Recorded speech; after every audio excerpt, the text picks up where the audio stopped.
আসসালামু আলাইকুম বন্ধুরা। তো আমি আপনাদের সামনে এক বাস্তব চিত্র তুলে ধরব।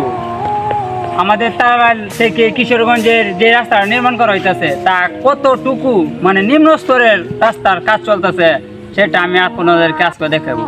এই যে দেখেন ভাই, এখনো আমাদের রাস্তার কাজ শেষ হয় নাই। মেশিন টেশিনে আজকে বন্ধ, আজকে এখনো কাজ চলতেছে।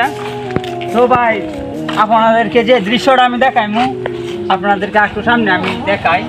তো ক্যামেরাম্যান আসো, তো আসেন, আমি আপনাদেরকে যে চিত্রটা দেখাইতে চাইছি। এই যে দেখেন আমাদের রাস্তাটার অবস্থা, মাত্র 2 দিনও হয় নাই যে ডালাইটা দিছে। এখন যদি এই অবস্থা হয় তাহলে পরে কি হবে ভাই? আসলে এরকম কি চুরবাটপাদের জন্য আমাদের এই বাংলাদেশের সুনাম নষ্ট হচ্ছে। তো এই ভিডিওটা আপনারা অনেক শেয়ার করে দেন, যেন সকলের কাছে আমার এই ভিডিওটা পৌঁছে যায়, সবাই যেন দেখতে পারে।